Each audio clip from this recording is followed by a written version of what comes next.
Saya hormati begitu banyak perdamaian-perdamaian yang terbentuk. Saya hormati ikatan-ikatan yang kuat perdamaian ini antara Madura dan Dayak. Saya mohon maaf kali ini saya menyebutkan, saya menanyakan kepada orang-orang Dayak, tolong sebutkan rajamu siapa dan kerajaanmu di mana. Kalau Anda adalah bagian dari suku Nusantara, daripada terbentuknya daripada Nusantara, berakit-akitnya raja-raja ini mengabdi pada kerajaan-kerajaan yang ada yang dikomandoi oleh Majapahit. Dalam buku-buku purbakala manapun sampai sekarang saya tidak menemukan bahwa raja-rajanya Dayak ini siapa, kerajaannya di mana. Sekarang memang iya terbentuk daripada DAD, Dewan Adat Dayak, yang dibangga-banggakan lagi Panglima Burung yang ada, dan selalu petantang-petenteng mando dan selalu ngamuk-ngamuk pada suku-suku etnis-etnis yang lain dikala ada masalah hal-hal kecil apapun. Ini tidak boleh mengintimidasi, meneror siapapun di zaman demokrasi ini, di zaman daripada Nusantara sudah merdeka, yang dipimpin, yang diprakarsai oleh Pak Karno, proklamasi bahwa di tahun 45 Indonesia sudah menjadi negara merdeka dan sebebas-bebasnya menjunjung daripada hak asasi manusia setinggi-tingginya. Jadi awal mulanya memang amanah ini untuk menyatukan negara-negara, bangsa-bangsa, raja-raja di seluruh Nusantara, bahkan Asia, bahkan sampai ke Eropa, saudara-saudaraku, ini diamanahkan oleh Singosari yang dipimpin oleh Kertanegara. Akhirnya tidak sampai selesai, hancurlah kerajaan ini yang dihancurkan oleh Jayakatwang. Kemudian amanah ini dilanjutkan, diberi oleh Allah Subhanahu wa taala pada warga Madura, prajurit-prajurit Madura, perwira-perwira Madura yang dipimpin Raden Wijaya, yang diarsiteki oleh Arya Wiraraja, orang Madura yang memang pemimpin Madura di kala itu. Dan Raden Wijaya ini sebenarnya orang daripada kerajaan-kerajaan Pasundan, Sunda, tapi diambil menantu oleh Kertanegara. Dari sinilah Madura mengambil peranan penting yang diamanahkan oleh Allah Subhanahu wa taala sebagai penerus daripada ekspansi menyatukan Nusantara ini, terbentuknya daripada kerajaan Majapahit, terbentuknya Nusantara. Saya mengakui Nusantara dari Sabang sampai Merauke dan sekitarnya, Aceh punya panglima-panglima kuat, pasukan perwira-perwira kuat, raja-raja kuat, kesultanan kuat, jelas mereka. Sumatera juga jelas, Maluku juga iya, panglima-panglimanya sakti mandraguna, perwiranya. Ambon juga iya, raja-rajanya jelas. Sulawesi iya, Makassar iya, raja-rajanya, kesultanan-kesultanan jelas, orang-orangnya, panglimanya kuat. NTB iya, raja-rajanya jelas, panglima Bima dan lain sebagainya. Lampung, Jambi, bahkan Papua, NTT, kesultanan jelas, rajanya semuanya menyatukan seluruh energi yang ada, perbedaan yang ada, kekuatan yang ada, adalah mereka ini adalah pelaku langsung dari pelaku-pelaku sejarah.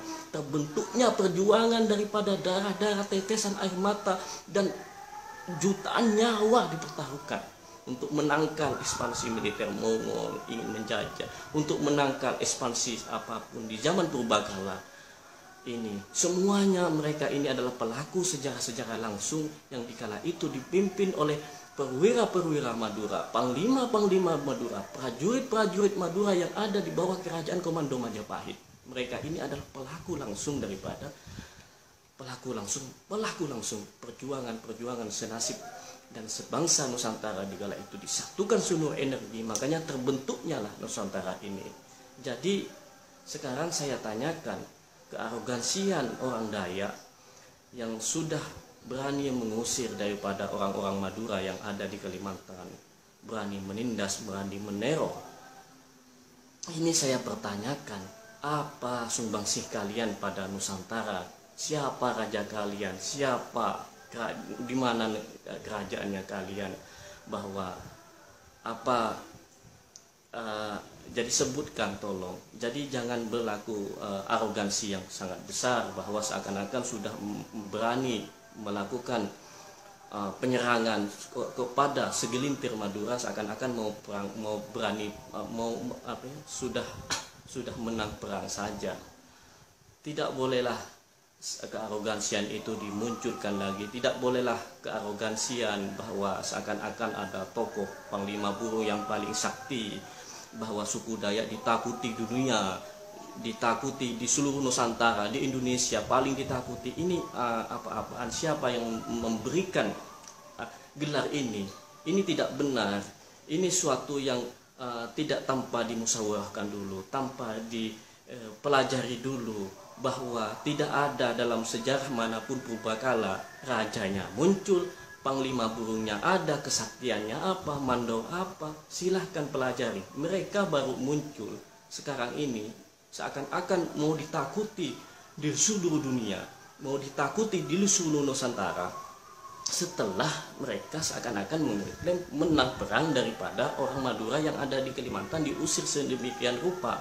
Tapi nyatanya jelas bahwa Madura walaupun segelintir di situ sudah bisa mengimbangi kekuatan-kekuatan Dayak-Dayak ini.